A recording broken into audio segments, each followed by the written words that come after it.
Vous allez au-delà même, vous appelez carrément à la grève générale illimitée dès mardi. Mais aujourd'hui, les Gilets jaunes, ils sont tout de même un peu moins présents sur les ronds-points. On les voit moins, on les voit les samedis pour certains. Et je parle même pas des casseurs. La contestation, effectivement, elle est visible le week-end, mais la semaine, on ne les voit plus.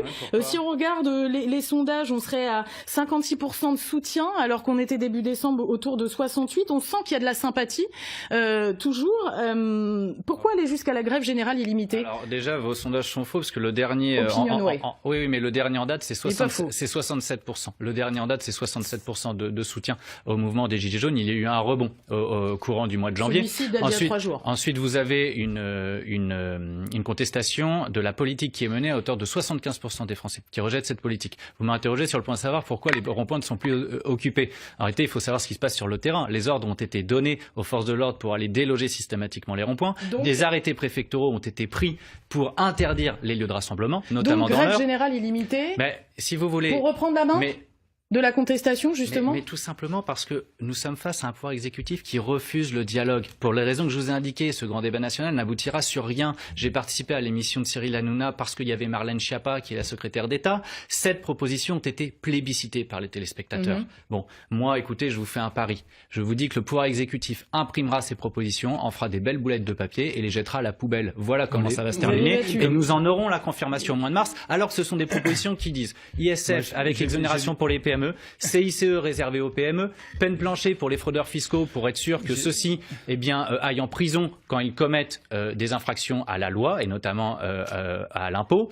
Et il y avait une autre proposition sur la suppression de la TVA sur les produits de première nécessité, financée par une augmentation à hauteur de 1% sur les produits de luxe. Vous voyez que c'est des propositions de bon sens. Vous verrez que aucune de celles-ci ne sera prise en compte par le pouvoir. La première chose, c'est que sur les problèmes du pays, mais en fait tout le monde les connaît depuis des années, Monsieur le maire l'a dit, il y a ceux qui n'ont pas de boulot et qui en voudraient un. Il y a ceux qui ont un travail, mais qui n'arrivent plus à gagner dignement leur vie de leur travail. Et puis enfin, vous avez ceux qui ont un travail, qui gagnent plutôt bien leur vie, et qui en ont ras-le-bol de supporter sur le poids de leurs épaules tout l'impôt, pour constater qu'en contrepartie, tous les services publics de la nation sont en train de s'effondrer. Et on parle de la police, de la justice, de l'éducation et de la santé.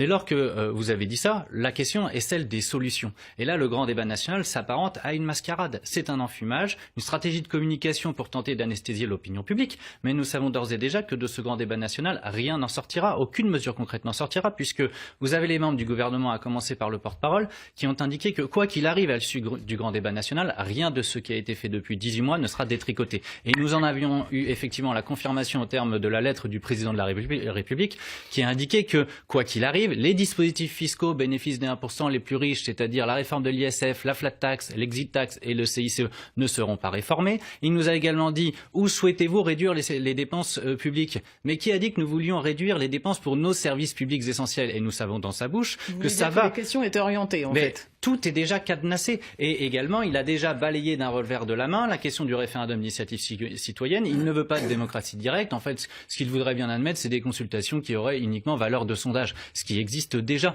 Donc en réalité, toutes les revendications qui sont aujourd'hui... Il a parlé de référendum aussi pour les européennes.